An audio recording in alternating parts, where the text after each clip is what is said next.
تو قرآن مقدس کی یوں تو ایک ایک آیہ کریمہ اپنے اندر بے شمار فضیلتیں رکھتی ہیں، لیکن پروردگار جل جلالہ کی اس کتاب کے اندر کچھ صورتیں ایسی ہیں جو بعض کاموں کے لیے بے پناہ فضیلتیں اور برکتیں رکھتی ہیں۔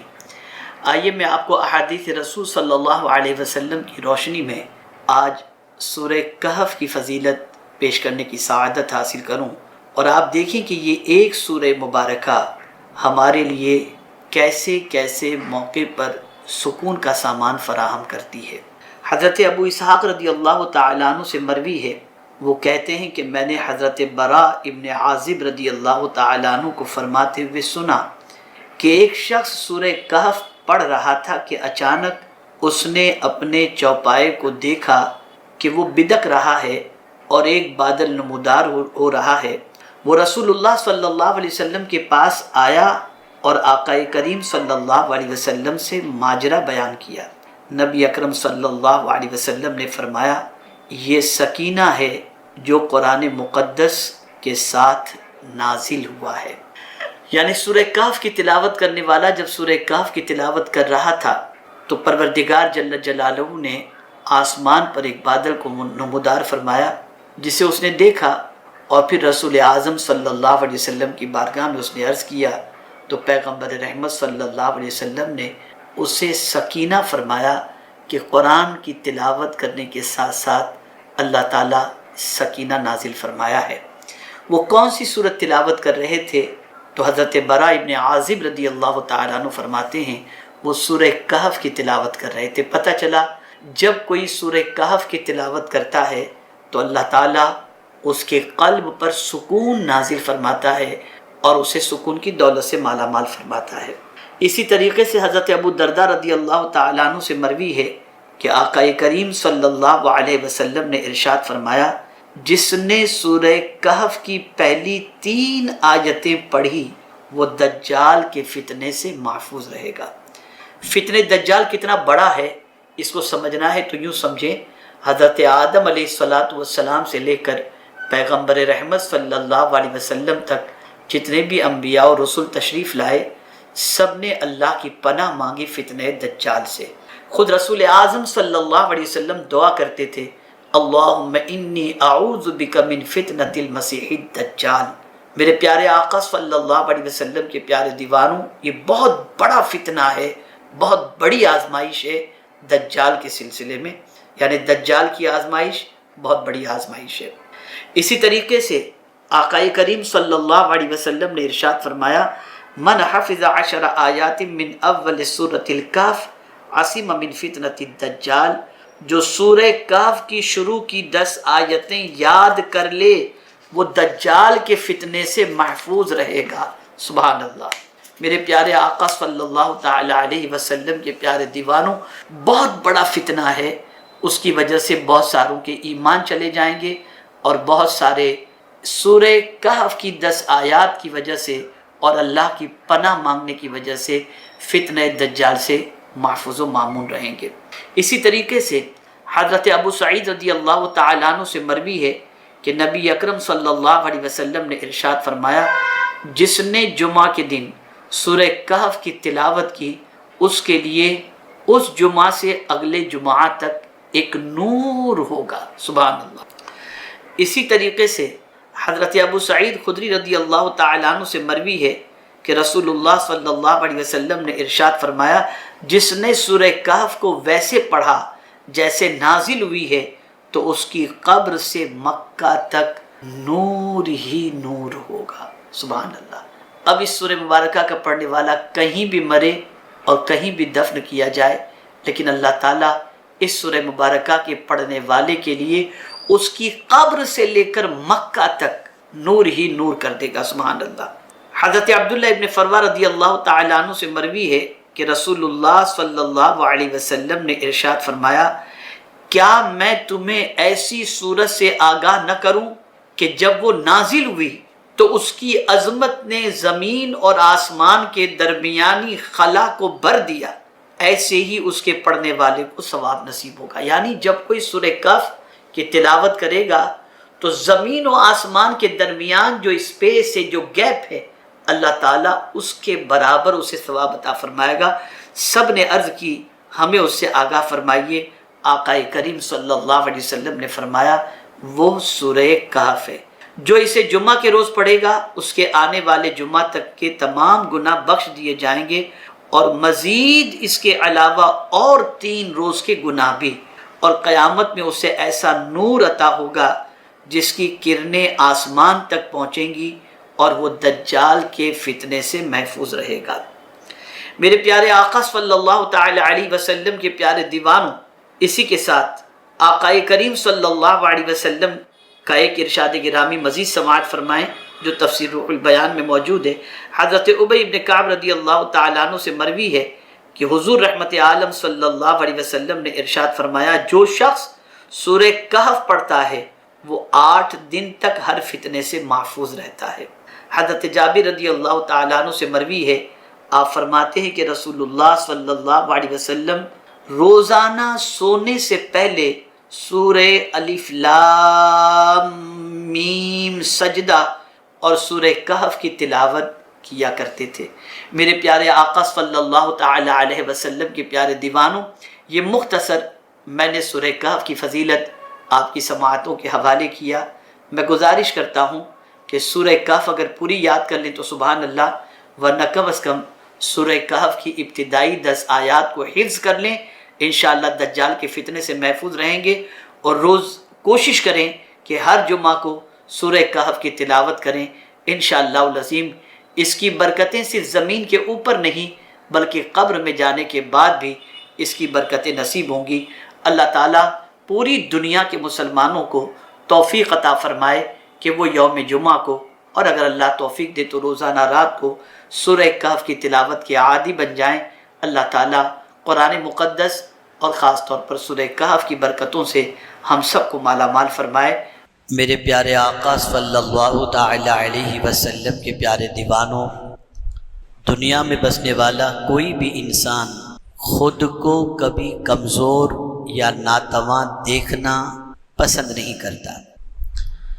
ہر آدمی خود کو طاقتور اور قوی محسوس کروانا بھی پسند کرتا ہے اور رہنا بھی پسند کرتا ہے۔ دنیا میں انسان کے طاقتور ہونے کے لیے کچھ خارجی چیزوں کی ضرورت ہوتی ہے جس کی بنیاد پر انسان طاقتور بن جاتا ہے۔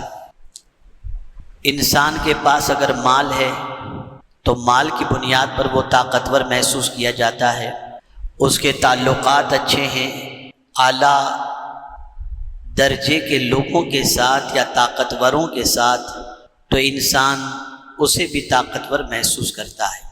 اور ایسے ہی اگر انسان کو کوئی عہدہ مل جائے تو اسے طاقتور محسوس کیا جاتا ہے۔ بس یہ صرف اشارتاً میں نے آپ کو سمجھا دیا، آپ اس پر غور کر سکتے ہیں اور محسوس کر سکتے ہیں کہ ایک انسان بظاہر تو اس کا جسم عام انسانوں جیسا ہوتا ہے، لیکن وہ انسان عام انسانوں کی طرح نہیں ہوتا۔ اگر اس کے روابط اچھے ہوں، تعلقات اچھے ہوں، اقتدار ہو، ساری چیزیں ہوں، تو وہ اپنے آپ کو طاقتور محسوس کرتا ہے۔ پتہ چلا تعلق کی بنیاد پر، کسی طاقتور سے تعلق کی بنیاد پر، کسی اعلیٰ درجے کے انسان سے تعلق کی بنیاد پر انسان خود کو طاقتور محسوس کرتا ہے۔ اب قربان جائیے رحمت عالم صلی اللہ تعالی علیہ وسلم کے ارشاد پر کہ فطرت انسانی کو میرے آقا صلی اللہ علیہ وسلم جانتے ہیں کہ دنیا کا کوئی انسان کمزور رہ کر کے زندگی گزارنا نہیں چاہتا، طاقتور بن کر کے زندگی گزارنا چاہتا ہے۔ تو سرکار صلی اللہ علیہ وسلم نے دستور عطا فرمایا، اور ابتدا کتنے پیارے انداز سے فرمایا من ارادہ، جو یہ ارادہ کرتا ہے، جو یہ چاہتا ہے، ایکون اقوی الناس، لوگوں میں سب سے زیادہ طاقتور بن جائے۔ اب آپ اندازہ لگائیے یہ قول کس کا ہے؟ رسول اعظم صلی اللہ علیہ وسلم۔ آقا کریم صلی اللہ تعالی علیہ وسلم کو اللہ عز و جل نے طاقتور بھی بنایا، اور میرے آقا کی طاقت کا عالم تو یہ ہے کہ اشارہ کر دیں تو چاند کے 2 ٹکڑے ہو جائیں، اشارہ کر دیں تو ڈوبا ہوا سورج پلٹ آئے، اتنی طاقت میرے آقا صلی اللہ علیہ وسلم۔ اب وہ رسول اعظم صلی اللہ علیہ وسلم فرماتے لوگوں میں اگر کوئی یہ چاہتا ہے کہ طاقتور بن جائے تو ظاہر سی بات ہے کہ وہ جو نسخہ عطا فرمائیں گے وہ کتنا عظیم ہوگا۔ اب اس نسخے کو بتانے سے پہلے تھوڑا سا سمجھا دوں۔ اگر آپ کے تعلقات بہت ہائی لیول پر ہوں تو کیا ہوگا؟ وہ ہائی لیول پر جو بندہ ہوگا اس کے اختیارات ہوں گے، وہ کسی کو فون کر دے کام ہو جائے، وہ مال کی ضرورت ہو تو دے دے، آپ کا کوئی مسئلہ ہو تو حل کر دے۔ تو آپ اس کو پہلے طاقتور دیکھیں گے تو اس سے تعلق قائم کریں گے۔ اب ایک آرڈینری انسان کے پاس کچھ ہے ہی نہیں تو آپ اس سے تعلق کیسے قائم کریں گے؟ اور اس سے آپ کا کیا فائدہ ہوگا؟ کچھ تو ہونا نہیں۔ اب حضور نے مینشن کیا کہ کائنات کے اندر اگر سب سے زیادہ طاقتور کوئی ہے تو اللہ ہے، اس سے زیادہ طاقتور کوئی ہے ہی نہیں، اور ساری کائنات اس کے دست قدرت میں ہے۔ وہی ہر چیز کا مالک ہے، وہی ہر چیز کا خالق ہے۔ زمین بھی اس کی اطاعت کرتی ہے، آسمان بھی اس کی اطاعت کرتا ہے، چرند و پرند بھی اس کی اطاعت کرتے ہیں، شجر و حجر بھی اس کی اطاعت کرتے ہیں۔ وہ اگر زمین کو حکم دے دے تو 35 سیکنڈ کے زلزلے کے اندر پورے شہر کو ملبے کے ڈھیر میں تبدیل فرما دے۔ وہ اگر آسمان کو حکم دے دے تو اس طرح سے موسلادھار برسے کہ بستی کی بستی تباہ ہو جائے۔ پتہ چلا سب سے زیادہ طاقتور کون ہے؟ جواب دیجیے آپ، اللہ۔ یہ آپ کا بھی عقیدہ ہے، میرا بھی عقیدہ ہے، سب کا عقیدہ ہے۔ اب حضور کیا فرماتے ہیں؟ میرے آقا صلی اللہ علیہ وسلم فرماتے ہیں من اراد ان یکون اقوی الناس، جو لوگوں میں سب سے زیادہ طاقتور بننا چاہتا ہے فلیتوکل علی اللہ، وہ اپنے رب پر بھروسہ کر لے، اللہ پر بھروسہ کر لے، اللہ کو کارساز حقیقی بنا لے، مان لے، اور اس طرح سے اللہ پر بھروسہ کرے کہ فرمایا گیا جس طرح پرندے بھروسہ کرتے ہیں کہ نہ ان کا کوئی گھر ہے نہ ان کے اگلے دن کا کھانے کا کوئی اسٹاک ہے، صبح بھوکے نکلتے ہیں، شام کو پیٹ بھر کر کے آ جاتے ہیں۔ اے پرندو کل کی فکر کیوں نہیں کرتے؟ تو جواب ملے گا جس نے پیدا کیا ہے اس پر ہمیں بھروسہ ہے کہ جس نے آج رزق عطا فرمایا وہ کل بھی ہمیں روزی عطا فرمائے گا۔ اللہ پر بھروسہ، اللہ پر کامل یقین، ایسا توکل اپنے پروردگار پر کریں۔ اور توکل ہر کوئی نہیں کر سکتا، بھروسہ اعتماد ہر کوئی نہیں کر سکتا۔ قرآن نے کہا وَعَلَى اللَّهِ فَلْيَتَوَكَّلِ الْمُؤْمِنُونَ، اللہ پر بھروسہ ایمان والا ہی کیا کرتا ہے۔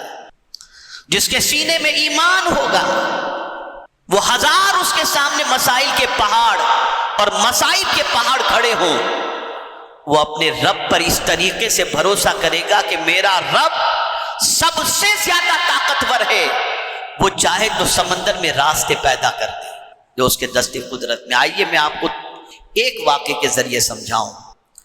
حضرت ابراہیم علی نبینا علیہ الصلاۃ والتسلیم کے لیے نمرود نے آگ جلائی، بہت غور سے سنیں اور ایک نبی کا اپنے رب پر کیسا بھروسہ ہے اسے محسوس کریں۔ آگ جلائی گئی حضرت ابراہیم علیہ السلام کو اس میں ڈالنے کے لیے۔ پروردگار نے حضرت ابراہیم علیہ السلام کی بارگاہ میں جبریل امین کو بھیجا، جاؤ جبریل میرے خلیل سے پوچھو کوئی تمنا ہے۔ سچویشن کتنی ورسٹ ہے آپ دیکھیں، حالت یہ ہے کہ آگ کے اندر زندہ ڈالنے کا پلان، آگ تیار ہو چکی ہے اور ایسا فرشتہ آ کر کے کہہ رہا ہے کہ جس کو اللہ نے یہ طاقت دی ہے کہ میں آپ کو کیا بتاؤں، اتنی طاقت حضرت جبریل امین علیہ الصلاۃ والتسلیم کو اللہ نے دی ہے کہ حضرت یوسف علیہ السلام کو جب ان کے بھائیوں نے کنویں سے نیچے پھینکا، حضرت جبریل سدرۃ المنتہا پر تھے، انہوں نے وہاں سے سفر شروع کیا، حضرت یوسف کے کنویں میں نیچے پہنچنے سے پہلے انہوں نے اپنے پر میں اٹھا لیا۔ کتنی طاقت ہے حضرت جبریل امین علیہ السلام۔ وہ حضرت ابراہیم علیہ السلام سے کہتے ہیں حل لک حاجۃ یا ابراہیم، اے ابراہیم تمہاری کوئی حاجت ہے؟ تو حضرت ابراہیم علیہ السلام سچویشن دیکھ رہے ہیں، پاورفل فرشتہ دیکھ رہے ہیں، پھر بھی کیا کہتے ہیں؟ حاجت تو ہے لیکن تجھ سے نہیں، تجھ سے کوئی حاجت نہیں۔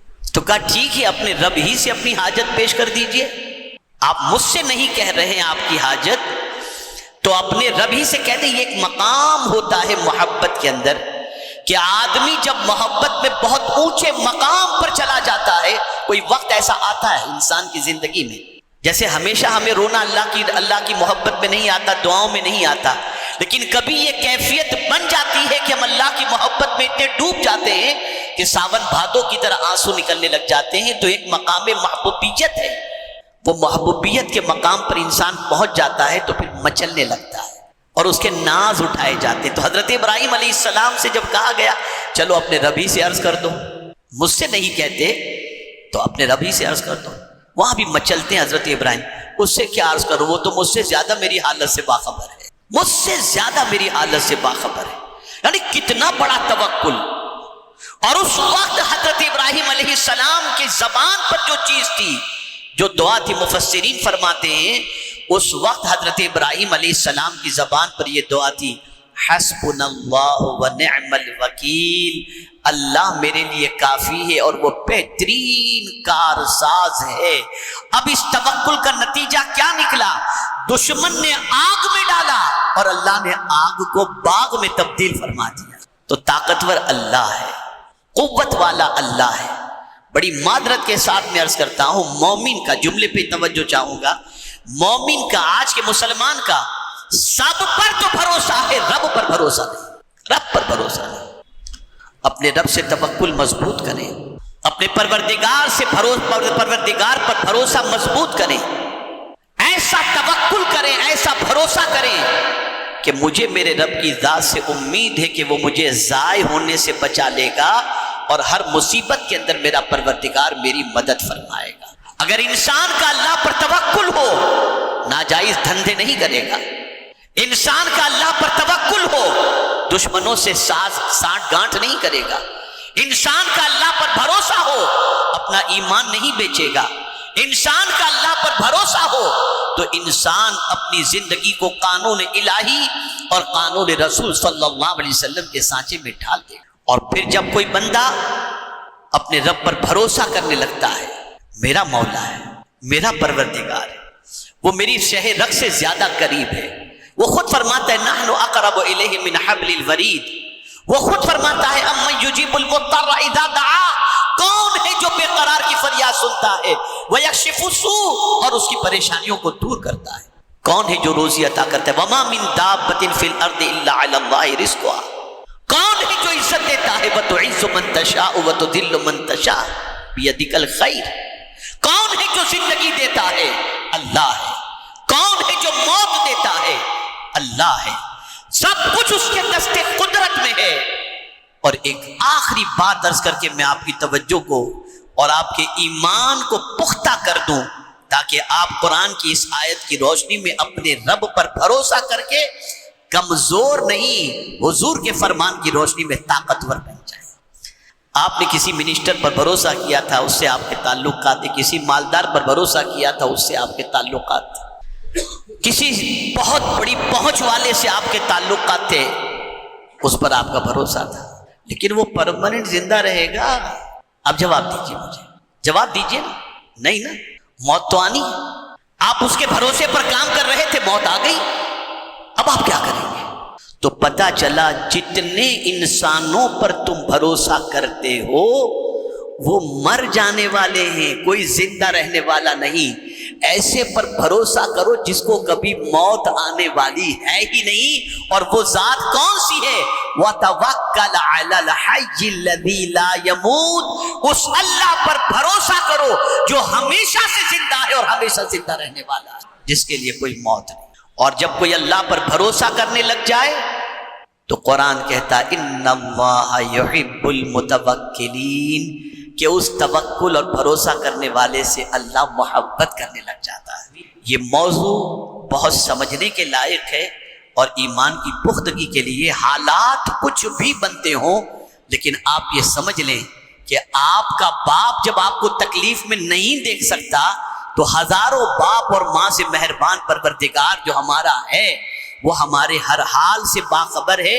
ہمیں اپنی اصلاح کرنی چاہیے، خود کو درست کرنا چاہیے، اور اپنے رب پر کامل بھروسہ کرنا چاہیے۔ بھروسے کا مطلب یہ نہیں کہ ہاتھ پہ ہاتھ دھر کر کے بیٹھ جاؤ، میں تو سویا رہوں گا، میرا مولا مجھے روزی عطا فرمائے گا، نہیں۔ اسی نے فرمایا محنت تم کرو اور پھر بھروسہ مجھ پر کرو، تمہاری محنت ضائع نہیں ہوگی، میں تمہیں روزی روٹی سے مالا مال کر دوں گا۔